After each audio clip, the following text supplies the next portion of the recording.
नमस्ते सदावत्सले मातृभूमि। हम लोग चर्चा करने जा रहे हैं निर्मला सीतारमण जी की, जो इस समय फिनेंशियल विदेश दौरा चल रहा है। भारत के लिए गर्व की बात है, ख़ास तौर से आज के समय पर, ख़ास तौर से ऐसी पोजीशन में जहां फिनेंशियल मामलों में भारत को सबसे पिछड़ा हुआ माना जाता था। भारत से कहा जाता था कि तुम्हारे ऊपर लोड बहुत है, तुम्हारी अर्थव्यवस्था बहुत खराब है, तुम्हारे यहाँ टेररिज्म है और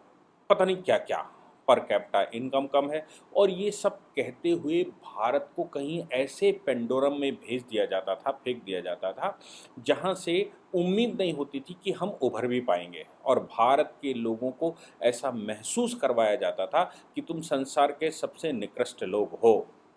लेकिन आज सौभाग्य भारत का है कि भारत को ऐसे लीडर मिले हैं जो कि भारत की सही पहचान को विश्व के सामने रख पा रहे हैं, और विश्व इस बात को रिकॉग्नाइज करने के लिए मजबूर है। मैं सहमत नहीं कह रहा हूँ, मैं कह रहा हूँ मजबूर है, क्योंकि विश्व की ये जो पश्चिमी देशों की अपनी कोलैबोरेशंस हैं, ये कभी स्वीकार नहीं कर सकती कि भारत तेज़ी से बढ़े। इसीलिए यही कारण है कि हम सब ने देखा होगा कि लगातार यूएस लेड जो ऑर्गेनाइजेशनें हैं वो भारत पर हमले करती ही रहती हैं। लेकिन भारत का इंक्लूसिवनेस, भारत का विश्व के साथ जो संवाद है, भारत की विश्व के साथ जो पहचान है, और माननीय मोदी जी का विश्व के साथ जो रिलेशन है, उस रिलेशन की वजह से भारत की यूनिक पहचान होती जा रही है। और भारत अपने जो उसके उसके परंपरागत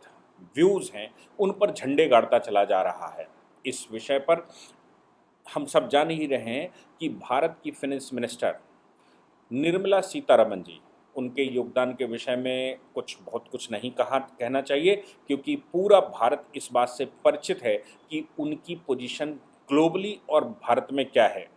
निर्मला सीतारमण जी इस समय विदेश दौरे पर हैं, और विदेश दौरे के दौरान वो फिनेंशियल मामलों की ऑर्गेनाइजेशनों, चाहे वो वर्ल्ड बैंक की हम बात करें, वर्ल्ड बैंक की ऑर्गेनाइजेशन है आईबीआरडी की बात करें, या फिर हम इंटरनेशनल फाइनेंशियल कॉरपोरेशन की बात करें, आईएमएफ की बात करें और एफएटीएफ की बात करें, उनके साथ उनकी एक्सक्लूसिव बैठकें चल रही हैं। सौभाग्य ये है कि अगले वर्ष G20 की भी अध्यक्षता भारत करने वाला है, और G20 की अध्यक्षता जिस समय भारत करेगा,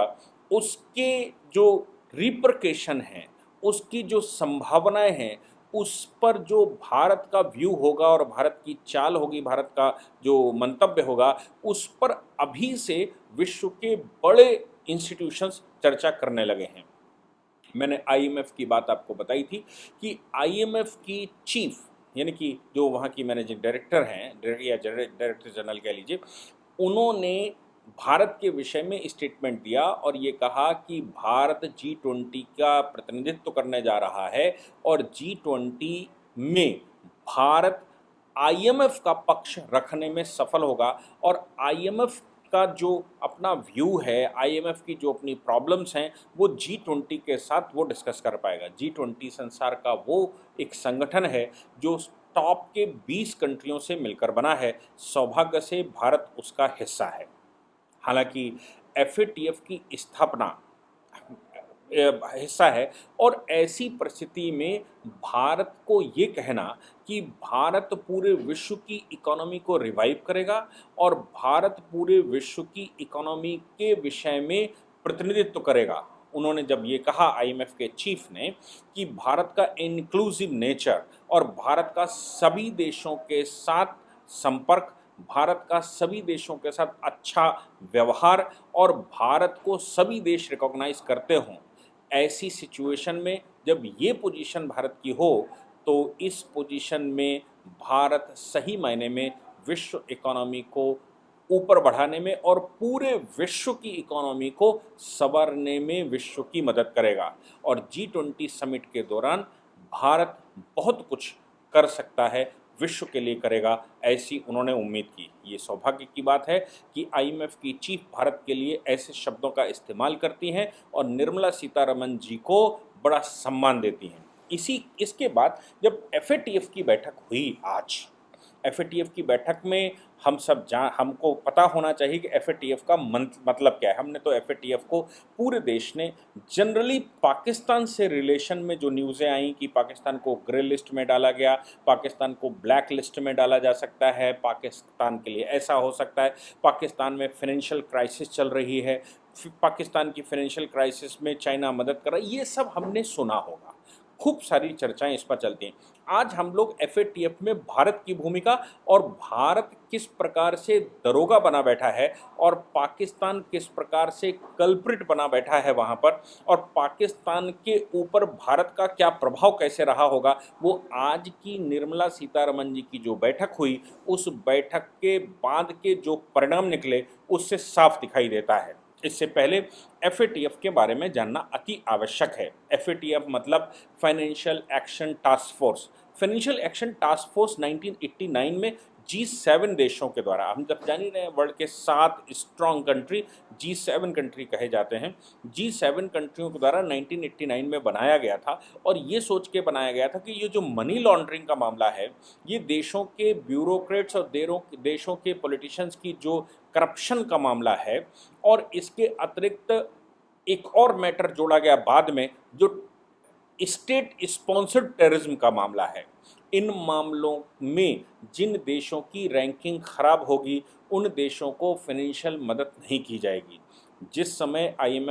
समय एफएटीएफ का निर्माण हुआ उस समय 40 सूत्री फार्मूला उन्होंने बनाया था, बाद में 40+9 करके फार्मूला बनाया, और ये जो 9 सूत्री फार्मूला है ये टेररिज्म को लेकर है।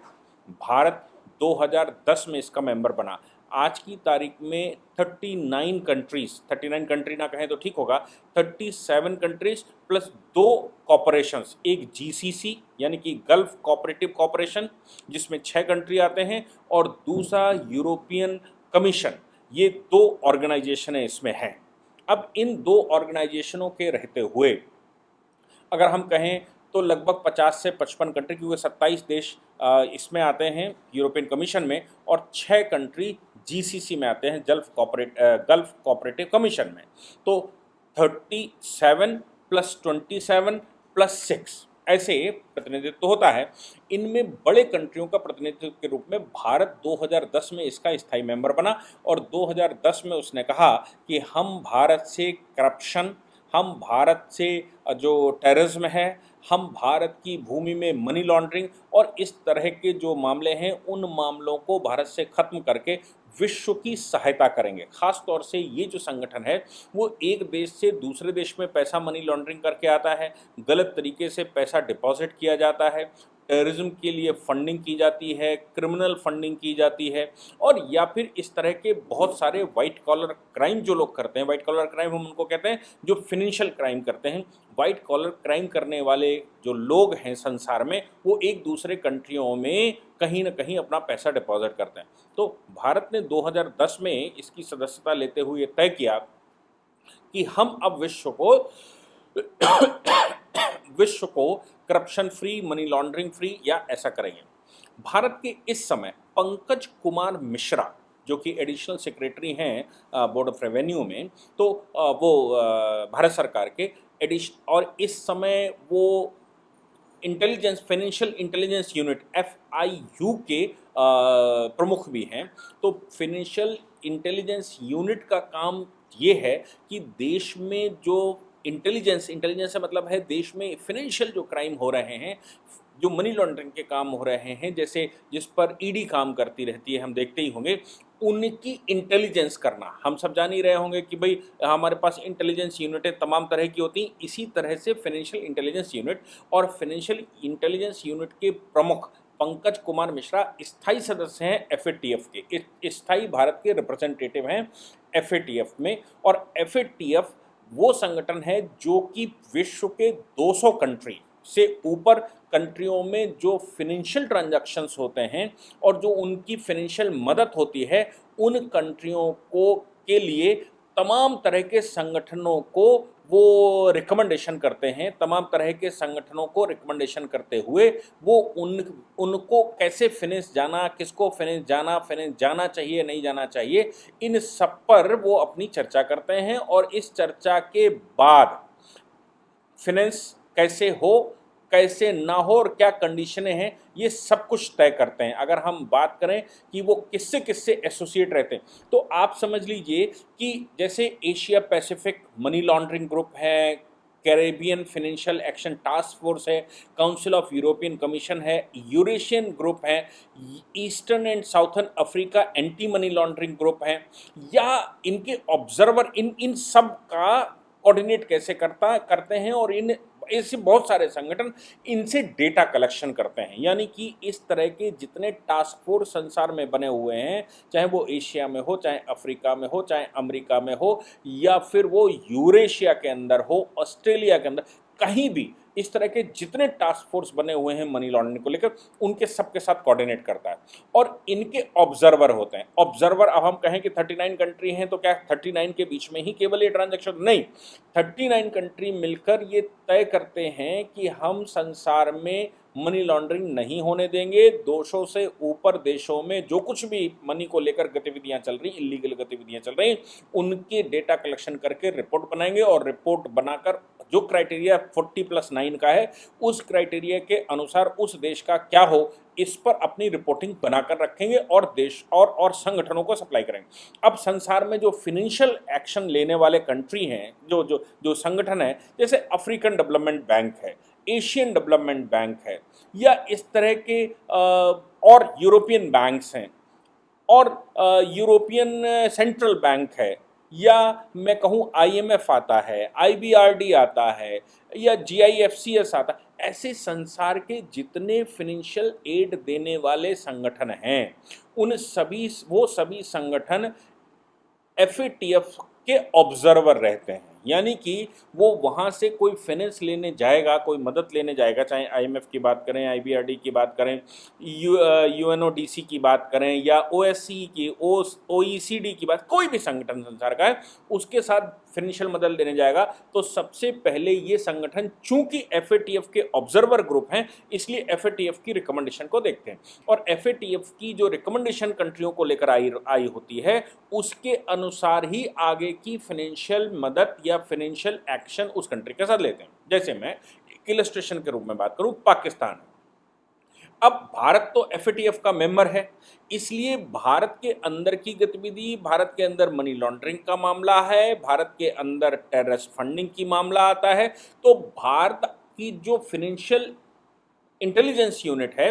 वो डेटा कलेक्ट करती है, भारत का भी करती होगी, पड़ोसी अड़ोसियों का भी करती, वो एफएटीएफ को देगा, और इसके अतिरिक्त पाकिस्तान के ऊपर नजर रखेगा। अब भारत उस कमेटी में है, इसलिए पाकिस्तान चूंकि टेरर फंडिंग का मुख्य अड्डा है, स्टेट स्पॉन्सर्ड टेररिज्म फैलाता है, मनी लॉन्ड्रिंग की भी पाकिस्तान में बहुत बड़ी समस्या रहती है, और पाकिस्तान अपना कुछ उगाता बोता है नहीं। पाकिस्तान जो कुछ भी करता है वो टेररिस्टों को तैयार करके टेररिस्टों की खेती करता है और संसार भर को सप्लाई करता था, जो धंधा उसका मोदी जी के आने के बाद खत्म हो गया। अब वो केवल फाइनेंशियल मदद के आधार पर चलता है, और फाइनेंशियल मदद लेता है, लेकिन जो उनकी मूल भावना है टेररिज्म की, वो भावना चूंकि जनता के बीच में जा चुकी है, वो चाहे मदरसों के माध्यम से जाती हो, चाहे मस्जिदों के माध्यम से जाती हो, चाहे उलेमाओं के माध्यम से जाती हो, या वहाँ की आर्मी के माध्यम से जाती, कुछ भी है, लेकिन लोगों का माइंडसेट वहाँ पर हो गया है कि उनको जिहाद करना है। अब उस जिहाद के माइंडसेट पर कितना भी